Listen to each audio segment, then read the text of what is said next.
ده همی هلکفت و بیراوریان دا کادر و دلسوز و لنگرن اکتیه جارکا دی و چندت سلمینن که پراستی خمخورن کردستانه و خزمت کرنا خلکینه و یکت سلمینن که پراستی خویندکارن ربازا پیروزا سروکمام جلالن. به دهان جارو بصدان نمونه هنه لسر دلسوزی و فیداکاریا کادر و اندام و لنگرن اکتیش به خمت خزمت کرنا گل و ولات خو هر جه دامزلاندنا ایکتیه بگیره که روشن گلک دجوار و بزحمت دهاتیه میدان خباته و دهان پشمرگه و سرکرده این دلسوز مل خدایه بروی ارکی گران و پیروز. حتی دغوناغن جدا جدا ین خباته دا ایکتی و دلسوزن ریبازا ایکتیه هر دم پیشنگ بوینه با خزمت کرنا گل و ولات خو.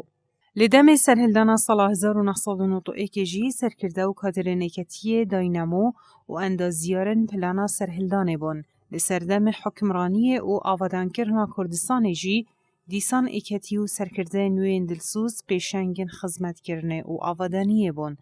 لسردم پروسه آزادی عراق جی دیسان اکتیه و دلسوزن ربازا سروکمام جلال رولکی دیارو برچاف هبویه لرزگار کرنا گلک دوران و دست سر کرنا چندین سرکرده و برپرسن رجما بعض و را دست کرنا وان بدادگهه که دستوان بخینا گل منصور ببو حتی گهشتینه سزای خو. لسردم حکمرانیان نویا عراق جی ریبرو سرکرده نیکتی نمونین هر سرکفتی بوینه در ریبرنا دولت عراقی داب تایبتی سروکمام جلال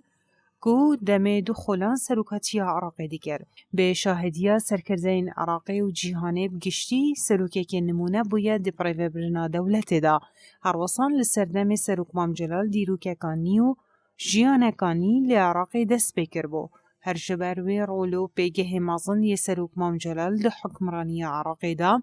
علی سیستانی مرجع بلند آینی لی عراقی به سمام امانه همی بکاتین عراقی بناف کر بو زیدباری رولوی مازن لی عراقی و دوره سروکمام جلال بردام دخما اکرزیا گل کردا بویا.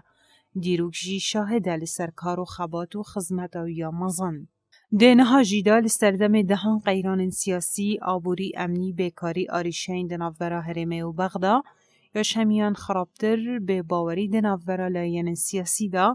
اکتی هر وک جاران و لسر ریبازا پیروزا سروکمام جلال زیدتری هر کس و لاینکی به هست کرن به برپرساتیه مل خدایه برپرساتیه و تخما چار سر کرنا قیرانان و باشتر کرنا روشا جیانا خلکی دایه. سردانا چند جاران یاشان ده هرمه بو بغداب سروکاتیا قباد طالبانی نمونه اکا دیارو برچاوه گو ایکتی بردام ده خما جیانا خلکی دایه و بردام خزمت آواند کد.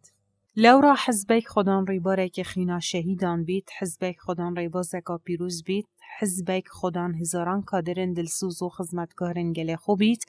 به گمان ده پاشا روژکا گشتر هبید و ده خلکی جهیویکا مازنتر به هبید.